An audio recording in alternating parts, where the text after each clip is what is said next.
My name is Lena Carter, and last night the past I buried 2 decades ago knocked on my door. It was raining Seattle, rain cold and quiet, the kind that makes the skyline blur into watercolor.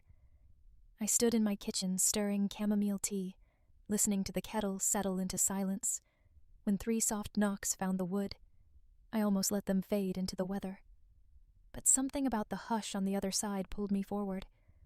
When I opened the door there, she was my mother, Martha Hayes, smiling as if she hadn't disappeared into a different life 20 years ago. Beside her stood a tall, fair-haired young man, thumbs flying across a phone screen. "Theo," she said brightly. "Your brother." The word felt foreign, like a language I used to know and no longer trusted. Martha adjusted her beige coat, rain glittering along its sleeve, and stepped inside without waiting. "You've done well for yourself," she said, gaze moving over the high windows. The books, the neatness that I earned. "I'm so proud of you." But pride wasn't what lived in her eyes. It was calculation. She talked about family, and helping each other, and the way life circles back to the people who matter. Her perfume, sweet, expensive, sharp at the edges, filled the room as if it owned the air. That was the moment I understood this wasn't a reunion.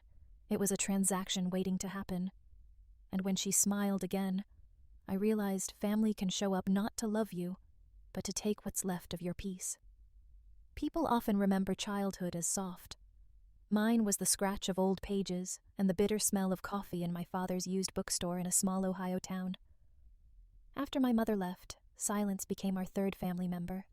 My dad, George Carter, tried to drown it with radio static and kindness, but the quiet always won, seeping into the corners like a stubborn draft. I learned the shop's creaks the way other kids memorized playground games. I knew where the floorboard split, where the cash drawer stuck, which lamp hummed a little before it decided to glow. Customers came for rare copies and conversation, and I learned early how to smile just enough, how to pour coffee without spilling, how to ignore the stack of unpaid invoices that my father pretended I couldn't see. He never spoke ill of her. He never said the word abandoned. He would look at the empty chair by the front window, the one with the fading cushion she used to sit on, and I could tell he was measuring absence the way a carpenter measures a gap he can't quite close. By 10, I understood the currency of quiet children. Quiet meant you weren't trouble, and being not trouble was its own kind of love. So I became capable. I vacuumed rugs after closing taped book spines, learned the smell of mildew and the alchemy of lemon oil. When the heat clicked on during winter but never seemed to reach the corners, I huddled near the register with my homework and told myself the future could be warmer if I could just solve enough problems. School gave me the clean logic I craved. Numbers were honest. Letters knotted into patterns I could untangle. I solved equations, built tiny scripts on the ancient computer in the stockroom, watched how chaos could be coaxed into order if you asked it the right questions. Once around midnight, my father found me asleep over a geometry book pencil, still in hand.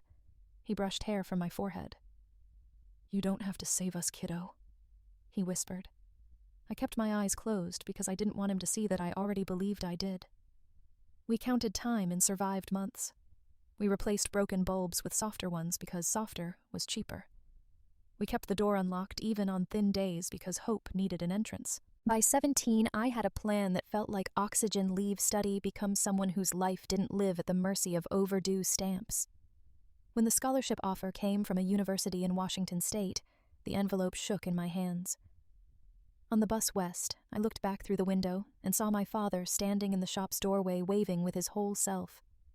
The distance stretched, and the guilt traveled with me. I promised the weathered building and the man inside it that I'd make every mile worth it. I didn't know then that success would be the very light that drew a different kind of moth back to my life. Seattle became a restart I could touch. Gray skies, bright minds, caffeine like rocket fuel. I arrived with one suitcase, a laptop that overheated when I asked too much of it, and a hunger that didn't look like ambition from the outside, but was. College was brutal in a precise way. Scholarship covered tuition, not living. I waited tables, graded freshman labs, and coded until my knuckles ached. I learned the city by the feel of its sidewalks at 2 a.m. By the way steam rose from manholes when it rained, by which coffee shops let you sit until they stacked chairs on tables. I wasn't romantic about it. Exhaustion was a toll booth you paid to cross the bridge into another version of yourself. After graduation, Neural Sight, a small AI startup with more ideas than furniture, took a chance on me as a junior data analyst. The office had no windows and too much hum from servers that needed coaxing. But the problems were real and stubborn, and I was good at stubborn. I saw patterns in noise stories inside numbers, the quiet truth hiding inside messy inputs. Promotions came like the careful rungs of a ladder you test before you climb. Meetings turned into decisions. Decisions turned into responsibility. And responsibility finally translated into a salary that didn't scare me when I opened my banking app. When the first big paycheck cleared, I called my father from the sidewalk outside a Thai place. "Guess who's buying dinner this time?" I said. He laughed, and I heard something unbuckle inside that sound. I started sending money every month, enough to fix the leaky roof, to replace the heater that rattled winters into longer winters, to keep the door painted the same hopeful blue. My circle was small and carefully chosen. Evelyn from work, sharp, loyal, a mind like a scalpel. Ryan from the downstairs coffee shop, curious, easy to talk to, a detective who liked discussing algorithmic bias like it was philosophy. For the first time, life didn't feel like a test I could fail at any moment. It felt earned. Then an email arrived with a subject line that hummed like static. "Family needs you, Lena." No name, no context, just the echo of a request from a mouth that hadn't said my name in 20 years. I deleted it. It reappeared in my head when the apartment went quiet. I told myself it was spam. And yet I started checking the peephole before opening the door. Until the knock came. Martha stood in my doorway wearing the same kind of poise she wore the night she left. "Lena, my darling," she breathed, and the endearment fell like a coin into a jar I had long ago smashed. She leaned in for a hug before I chose whether my body remembered her. Her perfume drew circles through the air, sweet at first, then cutting. Theo slouched behind her eyes, glued to his phone. "Nice place," he muttered without looking up. They crossed the threshold as if the act of knocking had been courtesy rather than question. They chose the couch. I stayed standing, one hand on the doorframe to keep from floating away. Martha's gaze moved through my apartment, a catalog scan, not a mother's look. "You've built quite a life," she said. "I always knew you'd make it." The line sounded practiced, the way you rehearse a phrase on a long flight. I asked how she'd found me. "Oh, you know," she said, breezy. "The internet connects everyone." Then her voice shifted a register from reminiscing to business. "Theo's been accepted to a wonderful school. We're so proud. Tuition is steep. Your stepfather's had a difficult year and, well, family takes care of family. You could help. Just a few thousand a month." The room tilted. "You came here for money?" I asked. She winced as if the word itself were cruel. "Don't make it sound ugly," she said softly. "This is about love, Lena. About opportunity." Theo glanced up long enough to add, "You can afford it. This place screams money." Inside my chest, something old and badly healed shifted. I kept my voice even. "I'll think about it," I said, because I needed time to remember how to breathe. Martha reached for my hand. "Don't wait too long," she murmured. Nails perfectly. Manicured, touch featherlight, and strategic. "Theo's future depends on you." When they left, the apartment felt occupied by an absence. I opened a window. Rain threaded through the city. Her scent lingered anyway, the way some memories do even after you clean every surface. I told myself I was grown, armored, safe. And then my phone lit up with a notification I didn't expect. 2 mornings later, my father called. "Honey, did you change my email password?" I didn't need the rest of the sentence to understand the shape of his worry. "No," I said carefully. "Why I was locked out, and the recovery address isn't mine anymore." I opened my laptop, hands already cold. Security alerts lined my inbox, and attempted login to my bank from Columbus, Ohio. The past had never learned to knock twice. Now it preferred to slip a hand through the window. That evening, I met Evelyn at our usual bar, where the lighting made everyone look a little kinder. I laid out the details one by one. She listened, head tilted, then said with her lawyer's muscles reawakening, "Lena, this isn't family drama. It's cybercrime. Get ahead of it." I filed a report the next morning. Detective Ryan Moore took my statement with a calm that steadied my lungs. "Do you believe your mother could have done this?" he asked. She already left once. For money, I said. Why stop now? The investigation moved faster than I expected. The IP traced to her address in Columbus.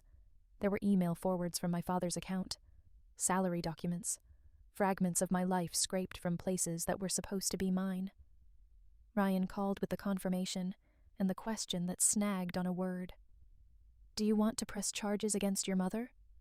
The word mother lodged in my throat like glass.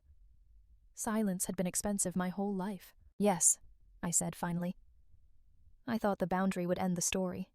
It didn't. A week later, she arrived again, this time with a box of cookies and a smile arranged like an apology.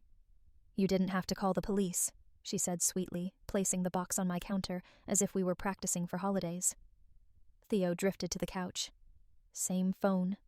Same boredom dressed as arrogance. Please leave, I said. She sighed, pitying as if I were refusing kindness.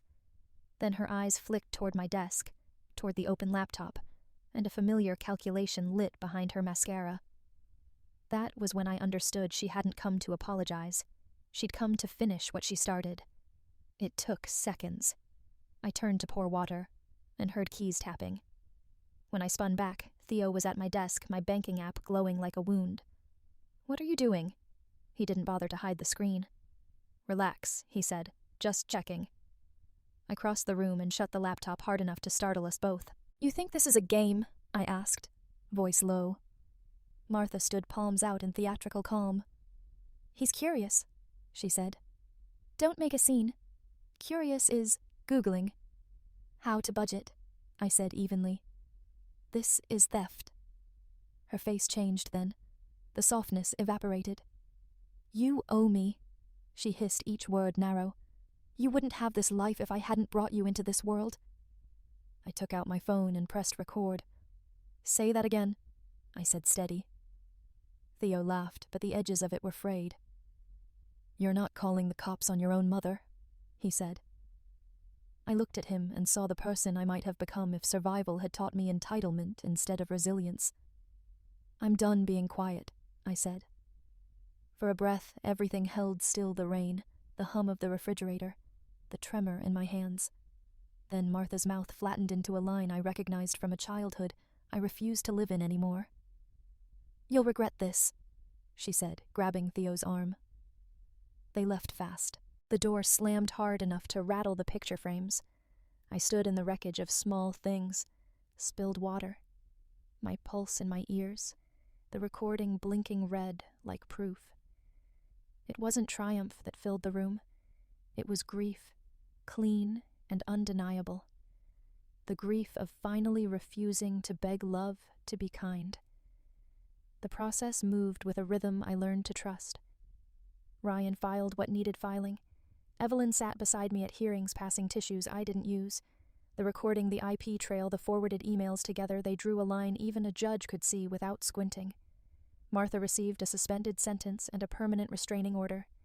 When the gavel fell, I didn't cry. I exhaled, and my ribs felt larger than they had in years. Life quieted in a kinder register. My father and I renamed the bookstore, The Second Chapter, and painted the door that same forgiving blue. We stacked new titles where the old water stain used to bloom, and laughed when the bell above the door chimed too eagerly. Feels different, he said, eyes crinkling. It is, I said, and meant it. In Seattle, I built something that wasn't just work. I launched the Second Chance Fund scholarships for kids from fractured homes who still wanted to try. Their messages arrived at odd hours, thank yous updates, photos of dorm rooms with borrowed lamps. I read every word. Sometimes I cried. More often, I felt a calm I couldn't name, the sense that pain hadn't only taken, it had redirected. Ryan still stops by, pretending a form needs a signature. Evelyn teases us both. I don't know what any of it will become, but I know I'm allowed to find out. One night I stood at my window, watching rain draw silver threads through the air, and I whispered, I'm okay now, Dad. And for once, the words didn't feel like a spell I was trying to cast. They felt true, because sometimes the best revenge isn't winning, it's becoming someone untouched by their cruelty. Family isn't who shares your blood. Family is who stays when the storm leans hard against the glass, and still doesn't leave. I finally stayed with myself.